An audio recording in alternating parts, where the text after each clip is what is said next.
नमस्कार, मैं वैद्य संदीप किशन राजपूत आज अपने के सामने चरक निदान स्थान ये सब्जेक्ट लेके आया हूँ। चरक निदान स्थान में टोटल 8 अध्याय है और चिकित्सा स्थान में 30 अध्याय है। कभी आपने ऐसा सोचा है कि जो निदान स्थान में 8 ही है और चिकित्सा स्थान में 30 है? जैसे कि अष्टांग हृदय में जितने निदान बताए हैं उतने ही की चिकित्सा बताई है। सुश्रुत निदान स्थान में जितने व्याधियां बताई उतनी ही चिकित्सा बताई है, लेकिन चरक निदान स्थान में 8 व्याधियां हैं। क्यों है, किस लिए है? तो उसमें से जो 2 व्याधि है उन्माद अपस्मार ये मानस व्याधि है और बचे हुए जो 6 व्याधि है वो शरीरज व्याधि है। और ये शरीरज व्याधि ना होते हुए एक डिफरेंट संप्राप्ति डिफरेंट व्याधियों में बताई गई है। उसमें दोष दूसरे समुच्चय अलग अलग बताया है। जैसे कि हम कलर में अगर पेंट में अगर जाएंगे तो 3 ही कलर है और 3 कलर का मल्टीपल परम्यूटेशन कॉम्बिनेशन होके मल्टीपल कलर बनते हैं। वैसे ही सुरों में 7 सुर है और जब उनमें मिक्सिंग होता है तो n नंबर ऑफ नाद सुर वो निकलते हैं। वैसे ही हमारा शरीर ये पंचमहाभूत से बना है और पंचमहाभूत से ही 3 दोष, सप्त धातु और 3 मल का निर्माण होता है। तो ये सब पंचमहाभूत के इर्द गिर्द घूमता है। तो अभी हम देखेंगे कि कौन कौन से परम्यूटेशन कॉम्बिनेशन से कौन कौन सा व्याधि बनता है। तो अभी हमें देखना है कि कौन कौन सा व्याधि बनता है। तो सेम जाएंगे। अगर दोष दुष्य समुचय नाम जनितो व्याधि और जो अपना शरीर है वो दोष धातु मलम मूलम ही शरीरम, ओके, और सब रोगों का कारण ये मल है। तो इस हिसाब से ये 3 घटकों को बहुत इंपॉर्टेंट देना है और ये 3 घटक ये पंचमहाभूत से ही निर्मित है।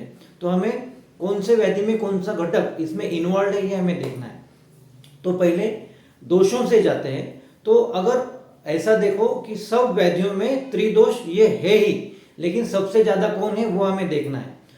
तो कफ दोष अगर ज्यादा है तो कफ दोष वृद्धि भी हो सकता है और क्षय भी हो सकता है। तो उस हिसाब से कफ दोष की दुष्टि अगर है तो उसके लिए हमें ज्वर की चिकित्सा करनी है। ज्वर अध्याय में जो कल्प आया है वो ज्वर वो कफ दोष के लिए आया है।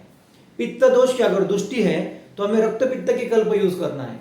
अगर वात दोष की अगर वृद्धि है तो उसमें वृद्धि मतलब विकृति है तो हमें गुल्म के कल्प यूज करने हैं। अभी हम जाएंगे मल में। अगर 3 ही मल है, स्वेद, मूत्र और पुरुष। अगर स्वेद मल की अगर विकृति है तो हमें कुष्ठ के कल्प यूज करने हैं। मूत्र की अगर विकृति है तो प्रमेय के कल्प यूज करने हैं। अगर पुरुष की अगर विकृति है तो हमें तस्य बलम तस्य वीड बलम ये राजक्षमा की हमें ट्रीटमेंट करनी है। अभी रह गए धातु। तो धातु में अगर जाएंगे तो कौन से क्षय और वृद्धि ये दोनों भी उस व्याधि में बताए हैं। तो संतर्पण अपतर्पण उस व्याधि के कल्प में यूज करने हैं। तो रस धातु की अगर विकृति है तो वहां पे ज्वर अध्याय के कल्प यूज करने हैं। उसके बाद रक्त धातु की अगर विकृति है तो हमें वहां पे रक्त पित्त के कल्प यूज करने हैं। उसके बाद रस रक्त मांस की अगर विकृति है तो कुष्ठ के कल्प यूज करने हैं। मेद की अगर विकृति है तो प्रमेय की कल्प यूज करने हैं। अस्थि की अगर विकृति है तो अस्थि और वायु का संचर्य है तो इसीलिए गुल्म के कल्प यूज करने हैं। मज्जा की अगर विकृति है तो मज्जा में हमें राजक्षमा के कल्प यूज करने हैं। तो समअप करते हैं। तो समअप एकदम सिंपल सा है। ज्वर में कफ और रस का विकृति है।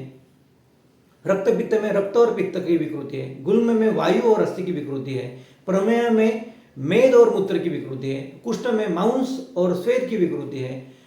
राजक्षमा में मज्जा और पुरुष की विकृति है। तो इस तरीके से हमें परम्यूटेशन कॉम्बिनेशन हर व्याधियों में देखना है और ये संप्राप्ति इन 2 घटकों को लेके ये व्याधि जाती है। आगे के लेक्चर में हम इसमें कौन कौन से कल्प देना है, कौन से रस देना है, कौन से ऋतु में ये आने वाला है और ये इसकी संप्राप्ति क्या है, इसमें आग्रह क्या है, इसका अधिकरण क्या है, ये सब हम देखेंगे। तो नेक्स्ट लेक्चर के लिए अगर ये वीडियो आपको अच्छा लगा तो लाइक, सब्सक्राइब और शेयर जरूर कीजिएगा। नेक्स्ट वीडियो भी आने वाले हैं इसी 6 व्याधियों के ऊपर। नमस्ते।